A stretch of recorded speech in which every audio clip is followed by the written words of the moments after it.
He rode into town as a doctor. Then one woman changed everything he believed.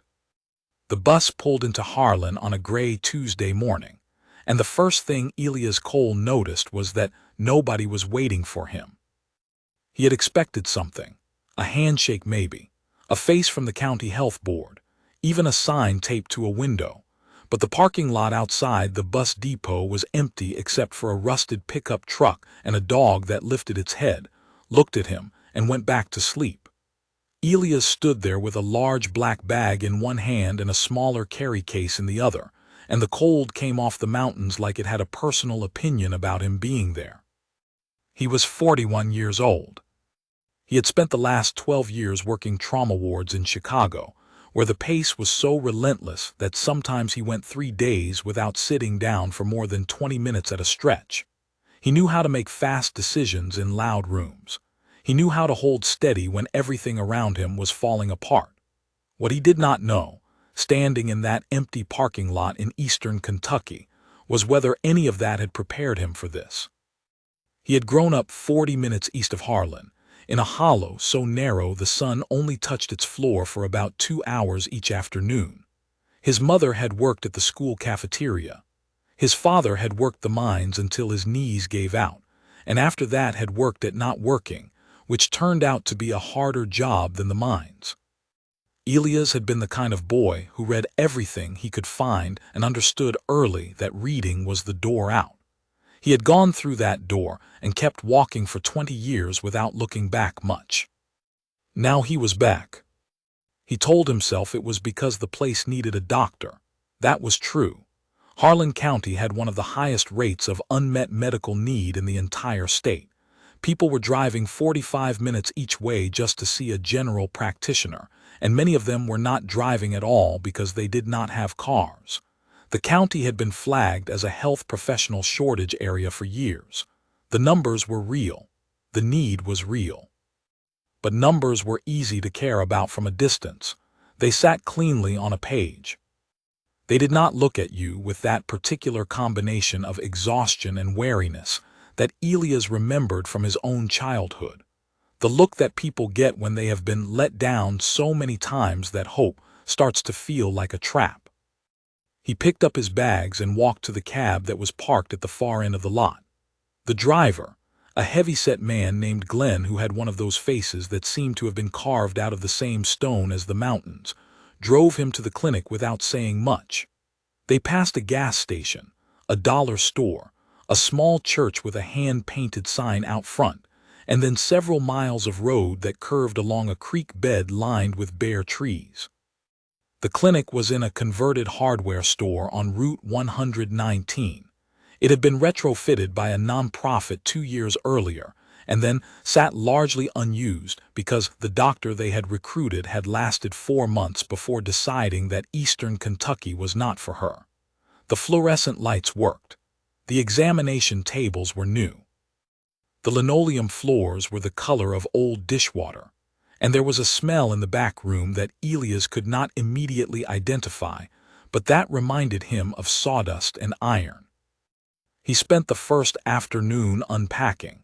He arranged his instruments with the same precision he had used in Chicago, lining everything up with the focused attention of a man who needed something to focus on. He did not think too hard about why he was really there. The thinking could wait. The work could not. By the time the clinic officially opened on Thursday, 43 people were waiting outside before he unlocked the door. Some of them had driven from the next county. Some had walked. One elderly man had been dropped off by his neighbor and had been sitting in a folding chair on the sidewalk since before sunrise. They filed in with the particular quiet of people who have learned not to expect too much, and Elias worked through them one by one. And by the time he reached the last patient at 6:30 in the evening, his feet ached and his back ached, and there was a dull pressure behind his eyes that he recognized as the beginning of something long. The cases were what he had expected, and also worse than he had expected.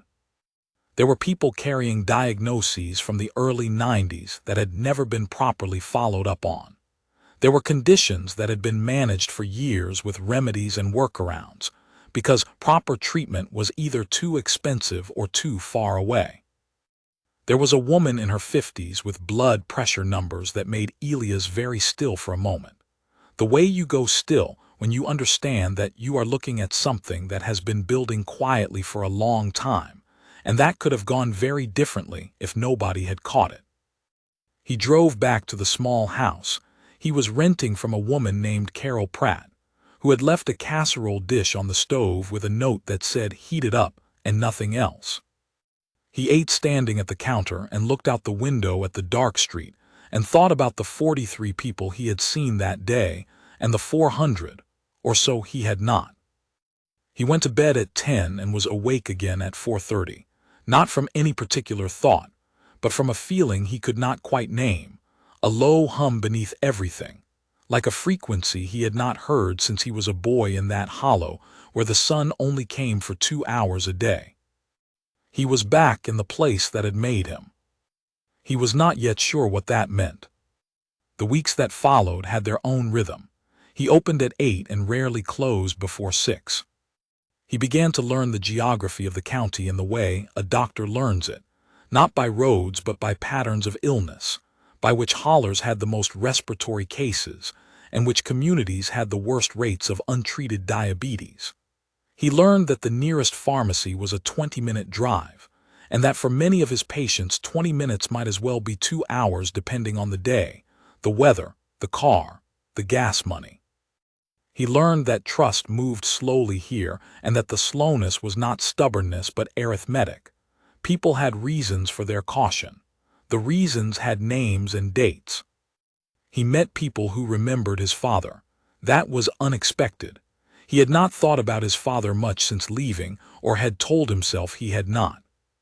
But there they were, men and women who had known the family, who remembered the hollow, who looked at him with something that was not quite recognition and not quite suspicion, but lived somewhere between the two.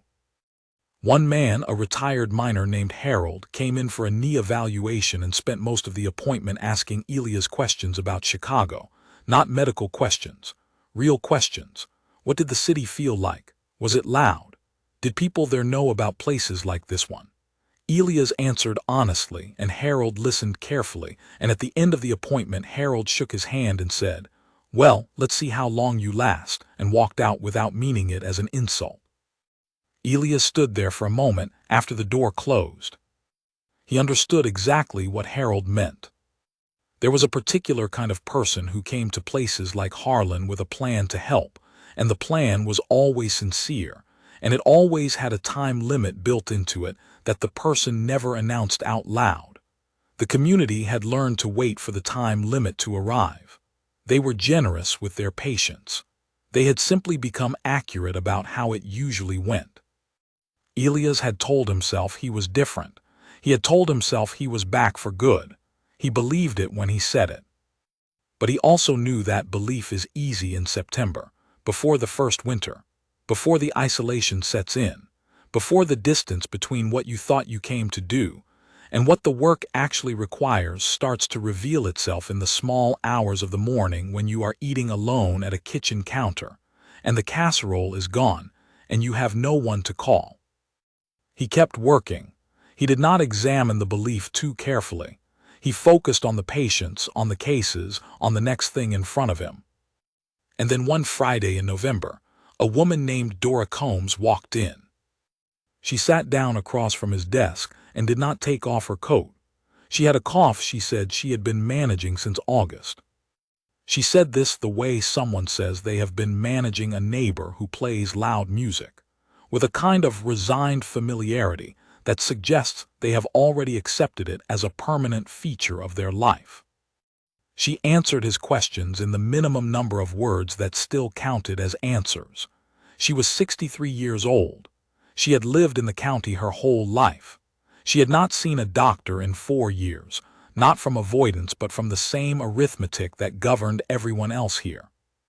He listened to her lungs and found what he had begun to suspect from the moment she walked in, and he heard the quality of her breathing.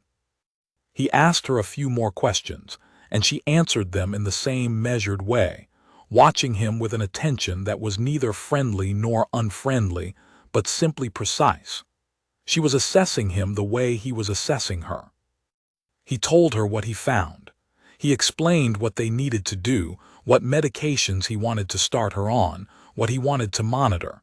She listened without interrupting. When he finished, she was quiet for a moment. "All right," she said. She came back the following Friday, and the one after that. And each time, she sat across from him with that same careful attention, answering what he asked and offering nothing more. And he found himself paying attention to something that he could not immediately name, something in the quality of her steadiness, in the way she moved through the small room, in the specific calibration of her patience. He had met many patients in 12 years of practice. He knew how to read people quickly, how to assess not just the physical but the whole situation a person was living inside of. He was good at it. It had always felt like a professional skill. But Dora Combs was reading him right back. And she was better at it. He did not know yet what she was deciding about him. He would not know for several more weeks. But on the drive home after her third visit, somewhere on Route 119, where the road runs close to the creek, and the bare trees make a kind of tunnel overhead, he understood that whatever it was she was working out, it mattered. He could not have told you why he was so sure of that. He was just sure. The Friday that changed things did not look different from the outside. It was the 6th time Dora had come in since November. The sky was low and the color of old pewter, the kind of sky that sits on top of the mountains in December and does not move. Elias had been in since 7:30. He had already seen 9 patients by the time Dora arrived at 1 o'clock, and he was running on his second coffee, and the particular focused calm that sets in when you are tired enough that all the unnecessary things fall away, and what remains is just the work itself. She sat down, took off her coat this time, which Elias registered without commenting on, and answered his check-in questions the same way she always did.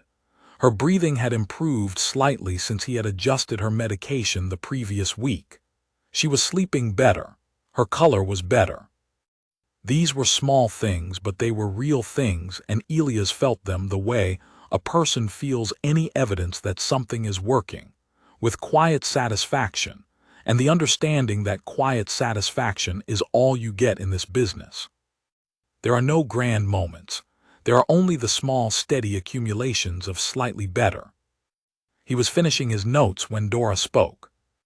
"You treat the ones who come in," she said. It was not a question.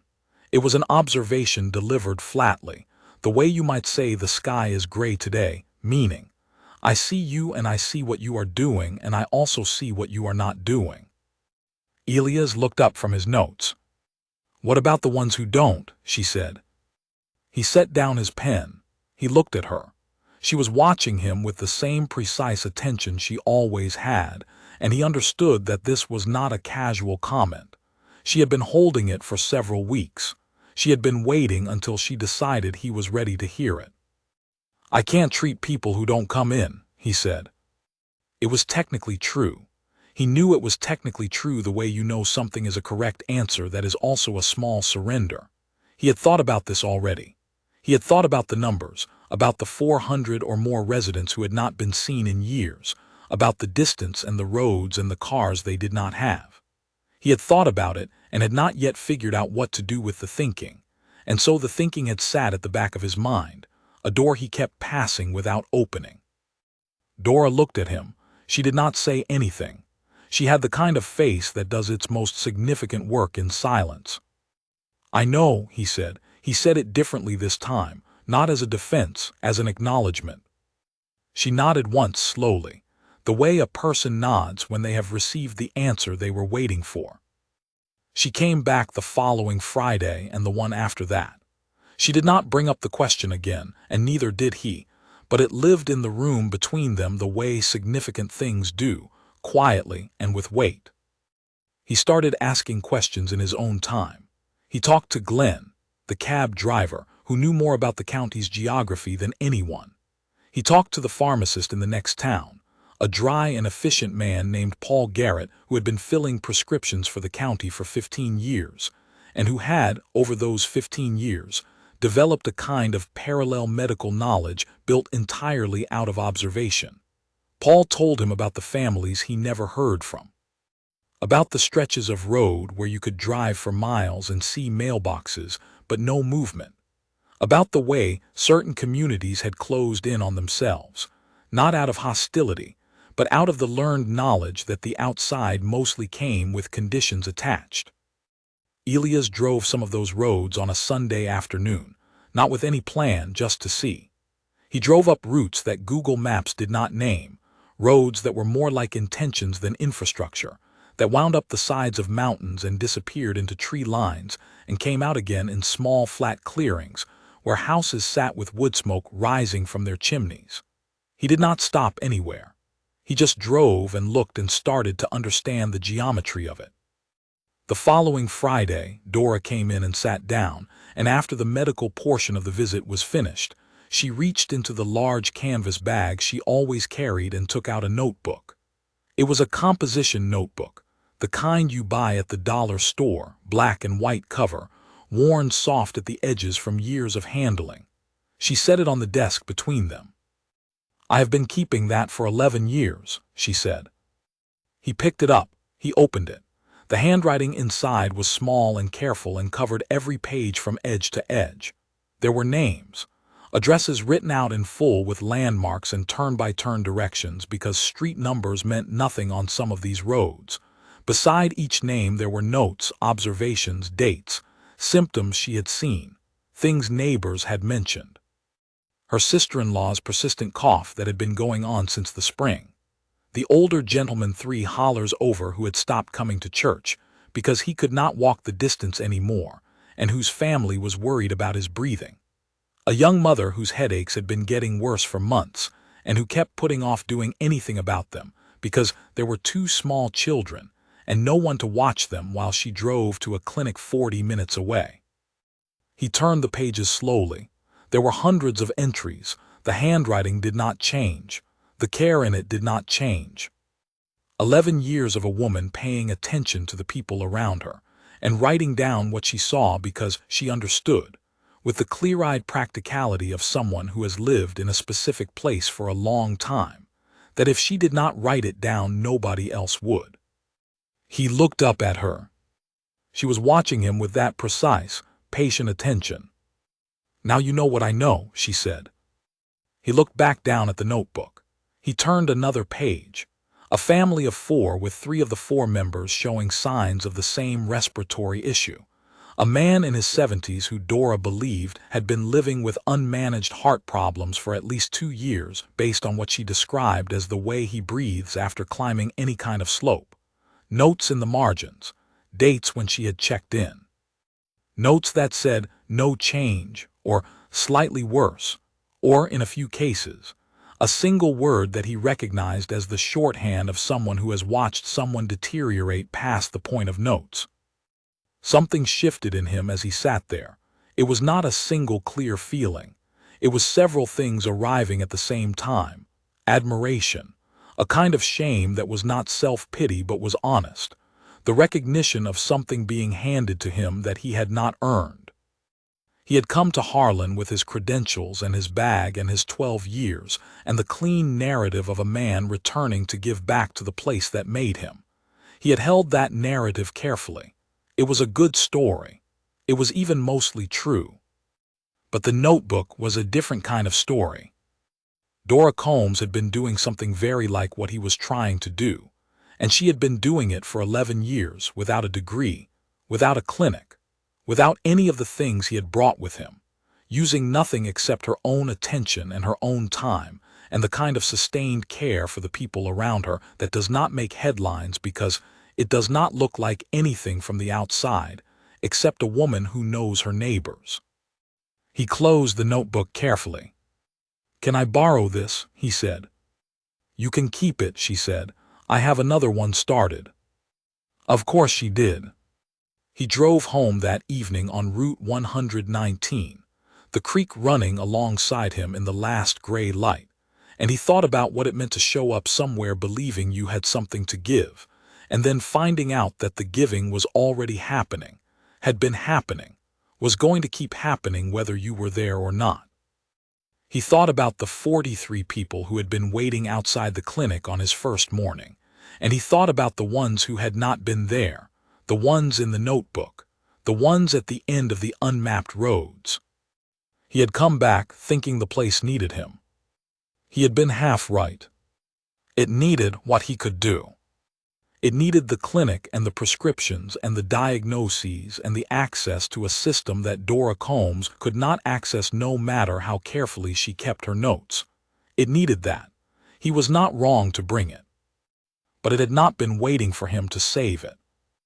It had already been taking care of itself. He got home and sat at the kitchen counter and did not eat for a while. He just sat with the notebook and the quiet and the particular weight of understanding something you had been avoiding understanding. He opened it again and started at the beginning. He read for 2 hours. He did not sleep much that night, but in the morning he was at the clinic at 6:30, an hour before he usually arrived, and he started making calls. He started with Paul Garrett at the pharmacy. Paul had already been floating the idea of home deliveries for certain patients, had been thinking about it for years in the quiet, practical way of someone who sees the same problem from a different angle every single day, and eventually starts solving it in their head, even when no one has asked them to. When Elias called that Monday morning, Paul listened without interrupting, and then said he could rearrange 3 delivery days a week if Elias could tell him who needed what and when. They worked out the details in 30 minutes. It was the most efficient conversation Elias had in months. He called the county extension office next. He asked who ran the community outreach programs.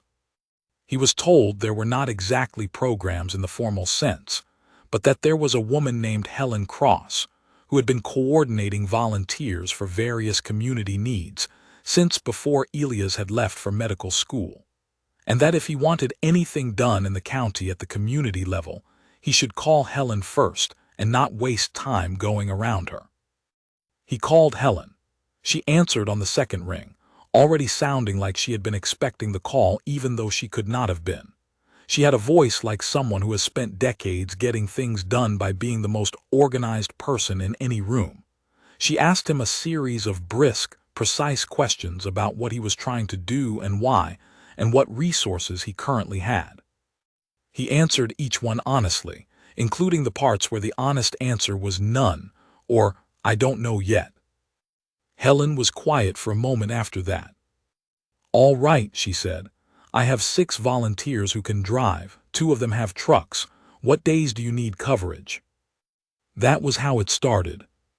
He began the home visits in the 2nd week of January.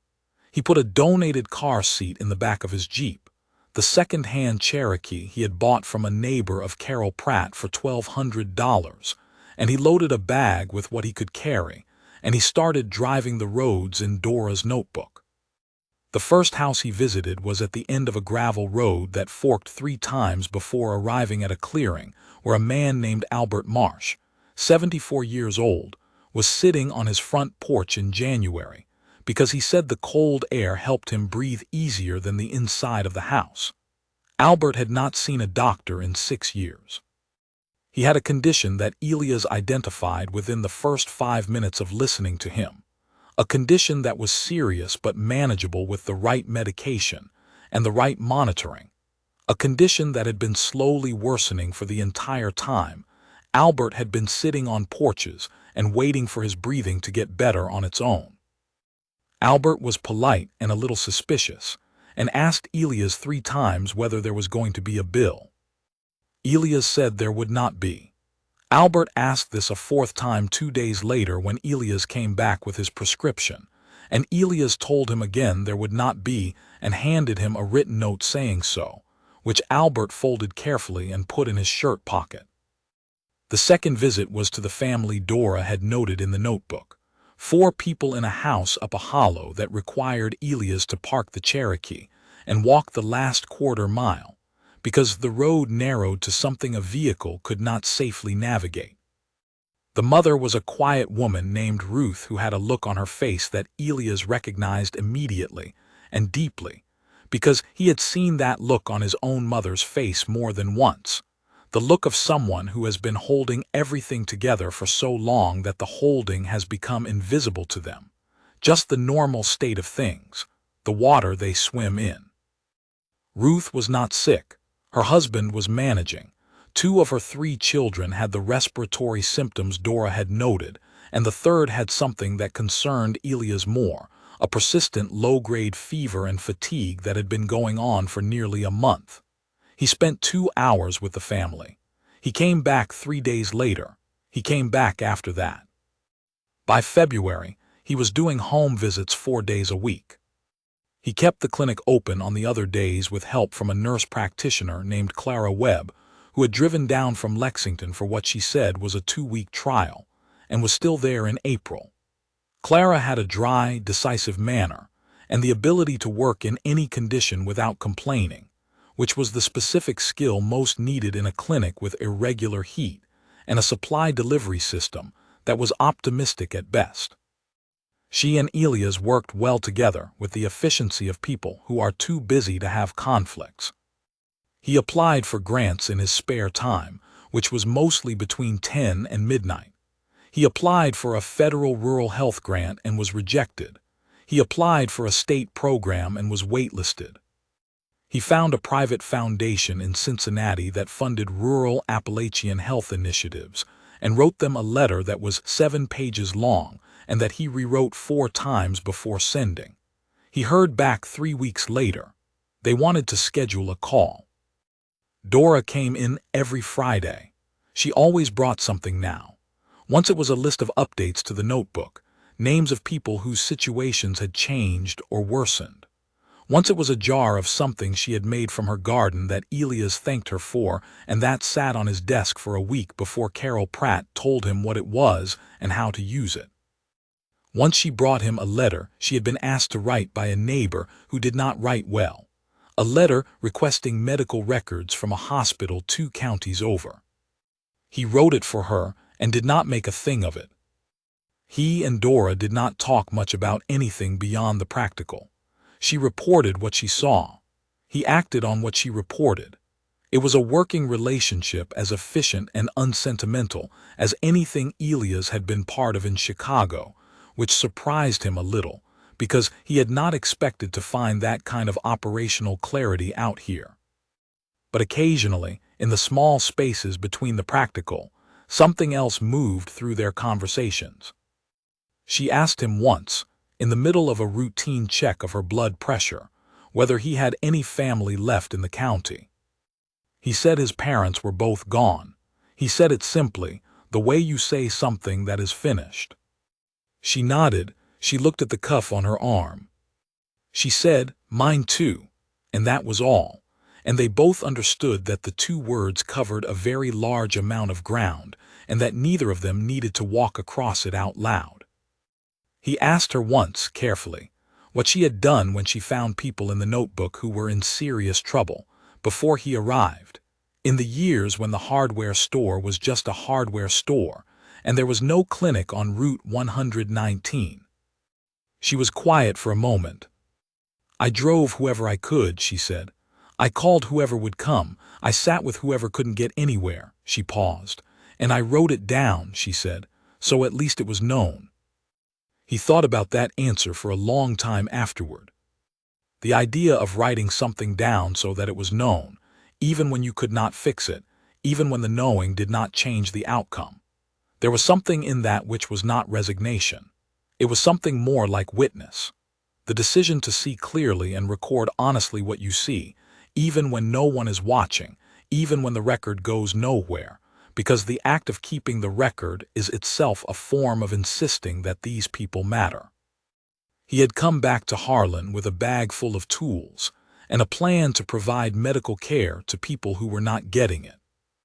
He had not come back to be a witness.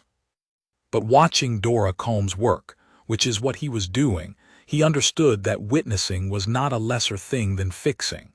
It was sometimes the harder thing. It required a long, sustained attention that did not wait for results, that did not need recognition, that kept going in the absence of all the things that usually make people keep going.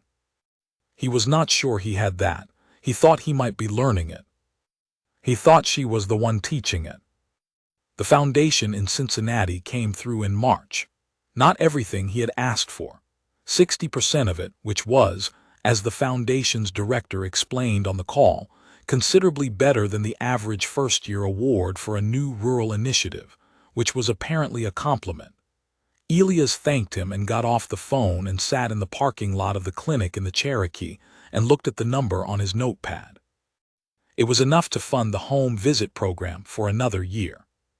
It was enough to cover Clara Webb's salary on a part-time basis. It was enough to buy a proper mobile examination unit, which was the thing he wanted most, a van fitted out with the basic equipment that would let him and Clara do real examinations on site instead of the improvised assessments he had been doing in people's living rooms and on front porches.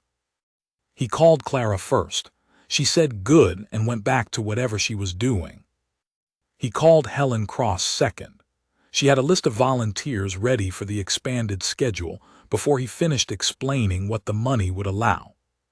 He drove to Dora's house that evening. He did not usually go to her house. Their relationship lived inside the clinic, inside the specific practical language of medical care, and he had respected that boundary without either of them needing to name it. But he wanted her to know. She was on her porch when he pulled up, sitting in a wooden chair with a cup of something hot, looking out at the mountain behind her house that was just beginning in March to show the first trace of green. He got out and told her about the grant. He told her what it would allow them to do.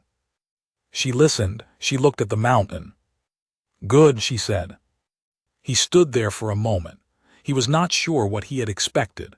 Something more, maybe. Some acknowledgement of what they had built together over the past few months, something that named it. But that was not how Dora worked. Things moved forward. That was the point. Forward was its own acknowledgement. He nodded. He got back in the Cherokee. He drove home on Route 119 with the window down a little, the cold March air coming off the creek, and he felt something that he had not felt in a long time, not since the early days of his residency when everything was still new enough to still be astonishing. He felt like the work was bigger than him, not in a way that was overwhelming, in a way that was correct. He had not told anyone about his father. Not the whole story, not the part that had anything to do with why he had left so completely and stayed away so long and come back with such a carefully constructed version of his own history. He had told the story of the Hollow and the reading and the door and the medical school and the Chicago years, and that story was true, and it was also the story that left out everything that explained why returning had taken 20 years and a long detour through guilt. His father had been a man who believed in the place the way people believe in something that has not been good to them, and they cannot stop. He had worked the mines because that was what a man did, and when the mines finished with him, he had sat inside that belief without anywhere to take it, and the sitting had done what sitting without purpose does to a person. Elias had left partly to become something. He had also left because watching his father sit inside that belief had been more than a boy could carry, and the leaving was the only way he knew to put it down. He had never exactly put it down. He had relocated it, carried it into Chicago and into the wards and into the 12 years of relentless work that was, among other things, a way of running fast enough that the weight of it never quite caught up. He understood this about himself in the abstract. Understanding things in the abstract is not the same as doing anything about them. The thing that changed it, or started to change it, was the mobile clinic. The van arrived in April, fitted out by a company in Lexington that had done similar work for other rural programs, and Elias and Clara drove it for the first time on a Thursday afternoon up into the section of the county that had the densest concentration of names in Dora's notebook. They set up in a church parking lot that Helen Cross had arranged, and word had spread the way word spreads in a small community where everyone knows everyone's cousin, and by the time they arrived, there were 11 people waiting. They worked until 6 in the evening. They saw 23 people in total. 4 of them needed immediate follow-up that Elias scheduled before they left the parking lot. 2 of them had conditions that he was genuinely surprised had not created a crisis before now. Conditions that had been sitting and building for a long time, while the person adjusted to them, the way you adjust to a slow leak, by finding new ways to work around the wet spot until you forget that things were once dry. He drove home that night, and he thought about his father. He thought about the men his father's age who had come through the clinic and the van, men who had the same quality of endurance his father had, a physical stubbornness that was also a kind of pride, the pride of a person who does not want to be seen as unable to manage.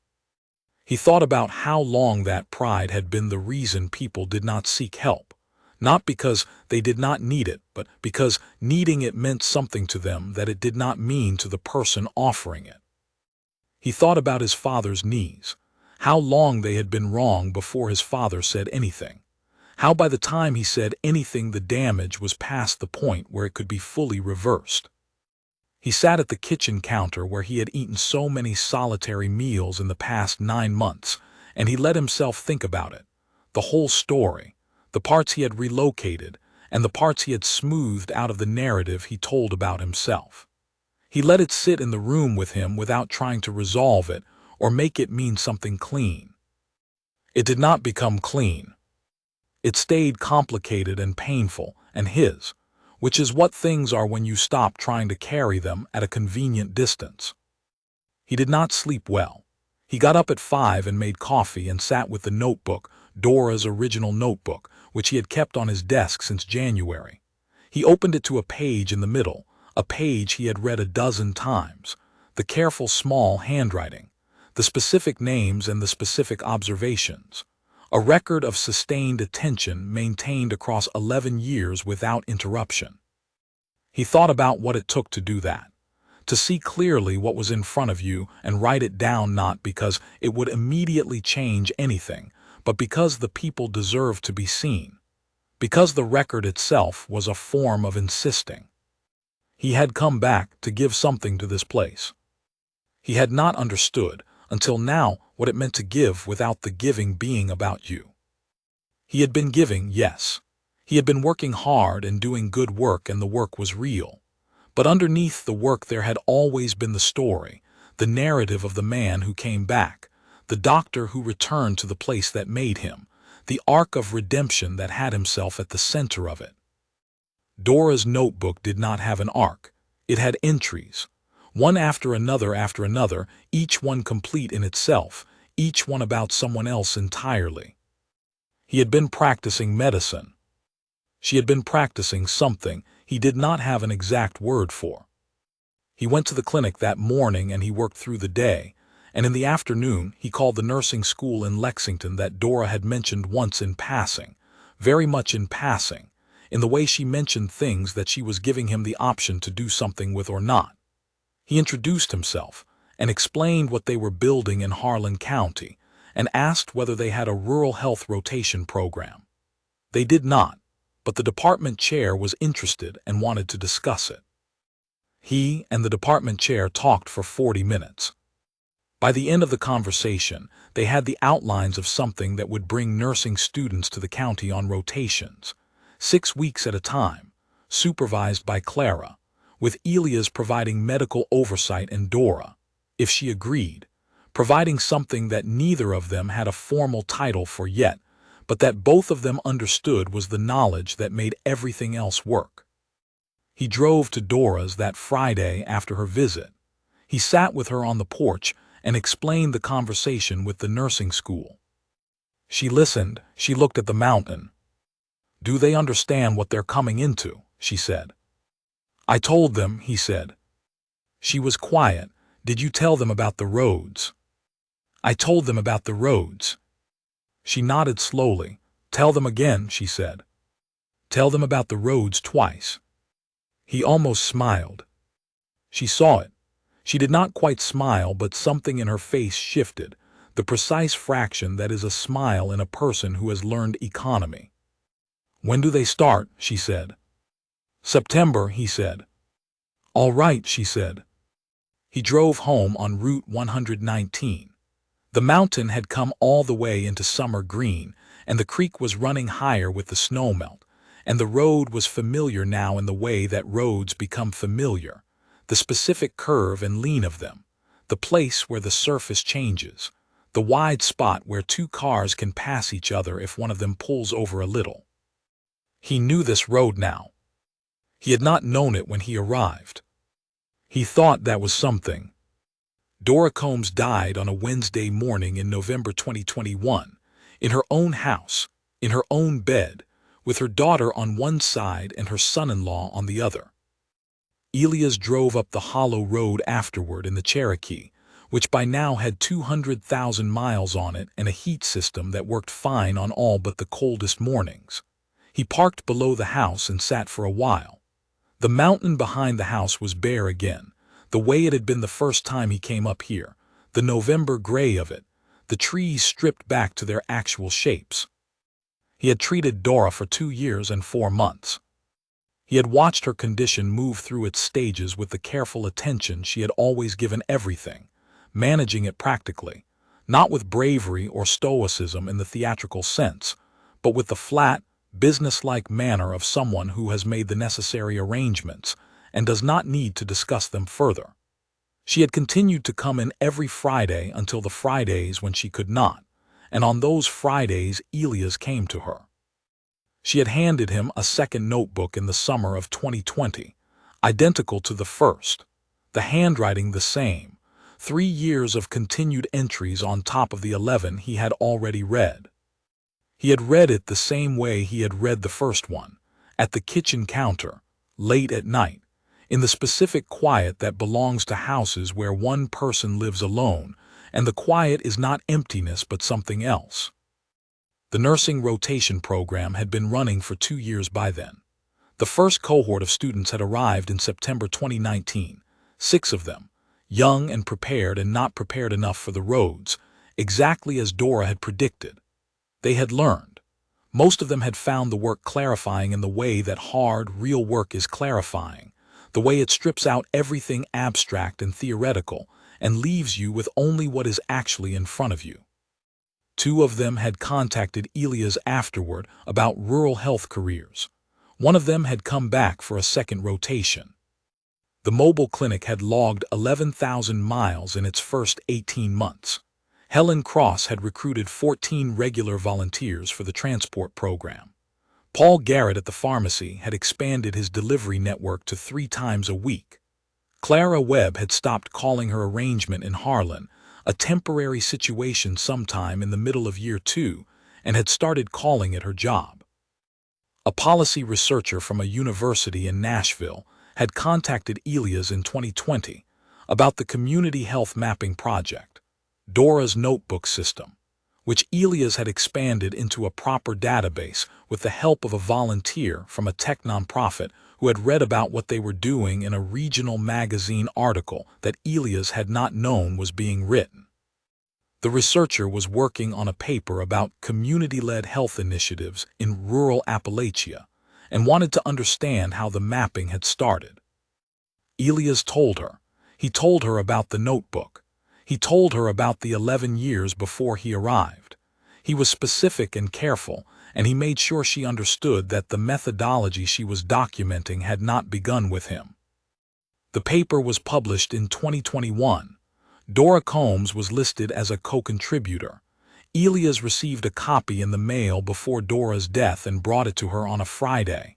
She read the relevant section, the citation, the acknowledgement of her work. She read it without expression. She said. She folded the paper carefully and set it on the table beside her. They did the medical portion of the visit. He listened to her lungs, which told him what they always told him now, a slow and honest story about a body that was doing its best with what it had. She asked him how the students were doing. He told her about the current cohort. There were 8 of them this rotation. One of them had an instinctive gift for working with elderly patients that Clara had noticed in the first week. "Keep that one," Dora said. "I'm trying," he said. She looked at the window. It was Friday afternoon in October, and the light was going early. "You stayed," she said. It was not exactly a question. It was closer to a piece of an accounting she was doing in her head, reviewing something, coming to a conclusion. "I stayed," he said. She nodded. She did not say anything else about it. But the nod was not small. It was the kind of nod that covers a lot of ground. He drove home on Route 119 for the 10,000th time, give or take. He knew every curve. He knew the place where the road dipped low enough that it flooded in a heavy rain, and the wide spot, and the section where the tree roots had lifted the asphalt in a way that hit the Cherokee's suspension in a particular way that he had adjusted his speed for so long ago, he no longer thought about adjusting. He thought about what she had said. "You stayed." He had stayed because the work was real.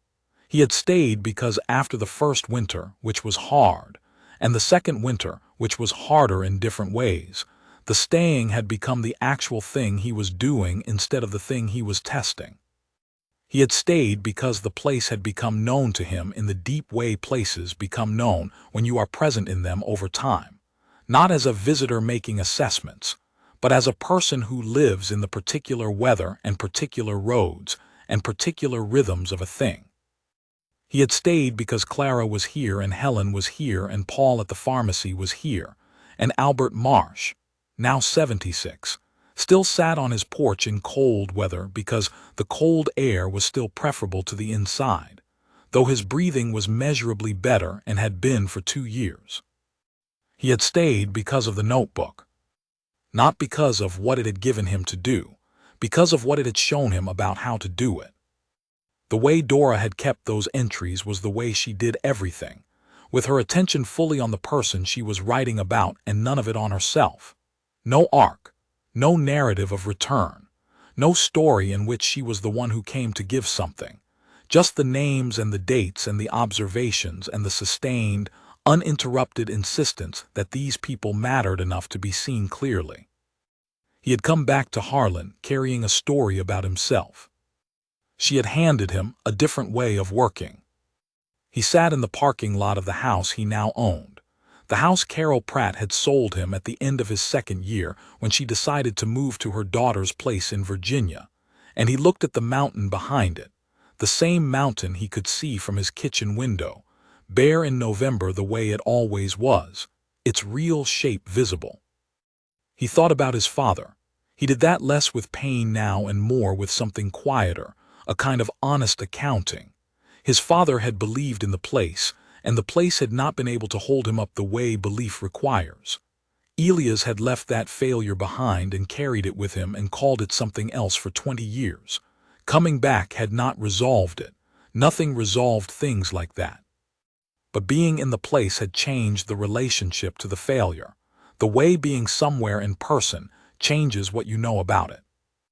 He knew the road now.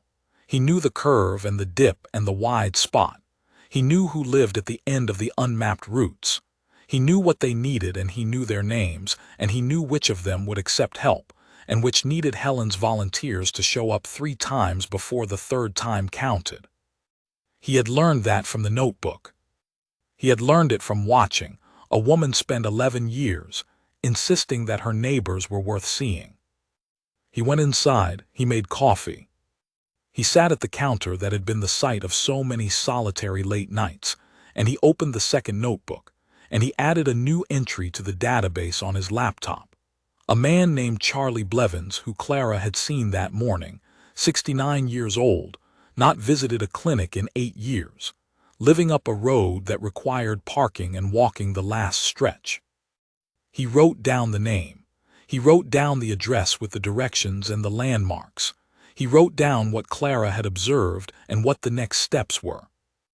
He wrote it down so it was known. Outside, the mountain was dark in the November evening, its shape clear against the sky, the particular bare and honest shape of a thing that is exactly what it is and has no interest in being anything else. He closed the notebook. He started another cup of coffee. He had work to do in the morning.